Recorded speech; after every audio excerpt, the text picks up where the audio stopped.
En aquel tiempo Jesús se retiró al monte de los Olivos. Al amanecer se presentó de nuevo en el templo y todo el pueblo acudía a él, y sentándose les enseñaba. Los escribas y los fariseos le traen una mujer sorprendida en adulterio, y colocándola en medio le dijeron: Maestro, esta mujer ha sido sorprendida en flagrante adulterio. La ley de Moisés nos manda apedrear a las adúlteras. ¿Tú qué dices? Le preguntaban esto para comprometerlo y poder acusarlo. Pero Jesús, inclinándose, escribía con el dedo en el suelo. Como insistían en preguntarle, se incorporó y les dijo: El que esté sin pecado, que le tire la primera piedra. E inclinándose otra vez, siguió escribiendo. Ellos, al oírlo, se fueron escabullendo uno a uno, empezando por los más viejos, y quedó solo Jesús con la mujer en medio, que seguía allí delante. Jesús se incorporó y le preguntó: Mujer, ¿dónde están tus acusadores? ¿Ninguno te ha condenado? Ella contestó: Ninguno, Señor. Jesús dijo: Tampoco yo te condeno. Anda, y en adelante no peques más. Palabra del Señor. Cuando los habituales enemigos de Jesús, los fariseos, los escribas, los sacerdotes del antiguo templo de Jerusalén, le ponen en una trampa con una mujer que había sido pillada en adulterio, es porque saben que Jesús es rico en misericordia. No lo hubieran hecho de otra manera. Si hubieran imaginado que Jesús iba a pedir que la apedrearan, pues no se la habrían llevado. Sabían ya en ese momento que Jesús era rico en misericordia y quieren ponerle en un apuro. Por eso dicen: Moisés nos ha mandado que apedreemos a las adúlteras. Es decir, quieren ponerle delante del pueblo en un compromiso, porque si él va contra Moisés, entonces muchísima gente por lo menos se hubiera puesto contra Jesús. Bueno, lo primero, por lo tanto, es que ya entonces, antes de que ocurriera este hecho, ya se sabía, tanto sus seguidores como sus enemigos, que Jesús era rico en misericordia. Y creo que esto es una cosa muy importante. Y por eso, bueno, pues le ponen ante una dificultad que Jesús va a resolver de una manera divina y a la vez llena de elegancia, ¿no? Va a ponerse a escribir en el suelo, según la tradición, si no hubiera sido un detalle insignificante que el evangelista no habría recordado, según la tradición va a ponerse a escribir en el suelo los pecados de los acusadores. Y por eso dice que empezando por los más viejos se fueron marchando. Ahí estaban escritos sus propios pecados, posiblemente pecados también ligados al sexo, con prostitutas o cualquier otro tipo de pecado. Es decir, el Señor quiere hacernos ver que cuando estamos dispuestos a condenar a alguien, deberíamos primero fijarnos en cuál es nuestra propia culpa. No podemos ser jueces sin conocer todo lo que hay en la realidad de las personas. Por eso Dios se reserva para Él exclusivamente el juicio moral. Solo Dios puede ser nuestro juez. Eso no significa que no podamos juzgar los actos, pero sí significa que no podemos juzgar a las personas.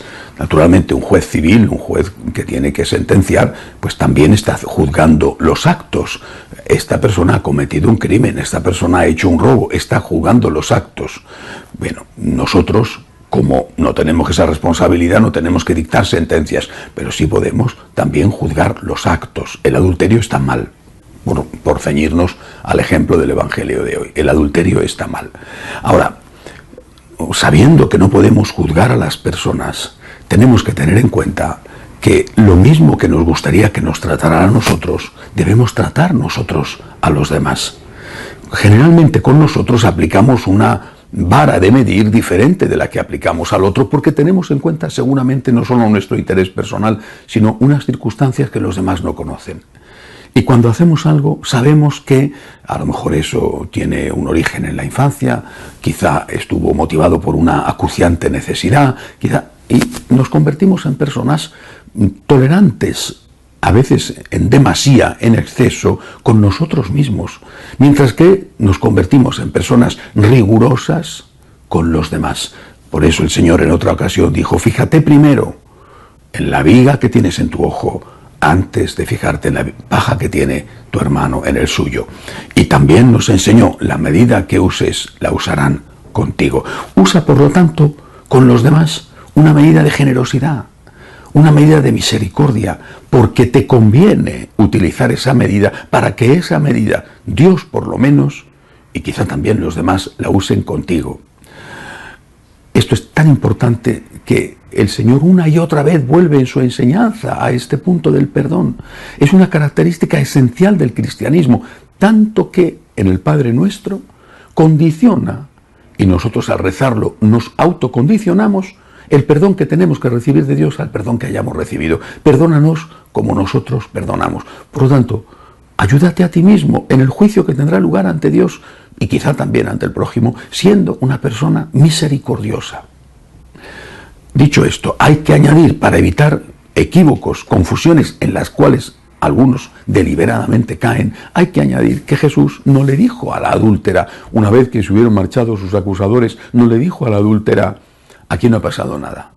O mucho menos le dijo, bueno, oye, la próxima vez haz el favor de ser un poquito más precavida, que no voy a estar yo aquí todos los días que te pillen para salvarte el pellejo. Le dijo, vete y no peques más. Este es el modelo perfecto y exacto del comportamiento del cristiano. No peques más. Es decir, Jesús rechaza el pecado. No es tolerante con el pecado. No peques más. Mira, que esto que has hecho está mal hecho. No le dice Jesús, está bien, o no tiene importancia, o simplemente sé un poquito más astuta la próxima vez. Le dice, no peques más. Esto que has hecho está mal hecho. Jesús condena el pecado, pero no condena al pecador. ¿Por qué no hacemos nosotros lo mismo? Que además nos interesa para nuestro propio bien, porque todos nosotros tendremos que presentarnos al juicio de Dios y quizá al juicio de los hombres. Señor, yo soy un pecador y quiero ser tratado con misericordia y por eso quiero dar misericordia.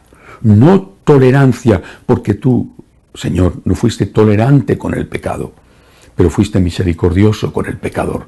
Yo necesito misericordia, no pido tolerancia, pido misericordia.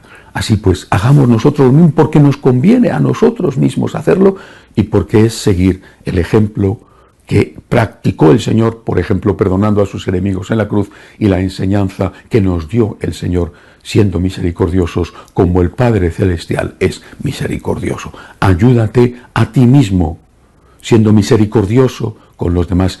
No seas duro para que no sean duro contigo. Condena el pecado, pero haz todo lo posible por rescatar, por salvar, por tratar con misericordia al pecador.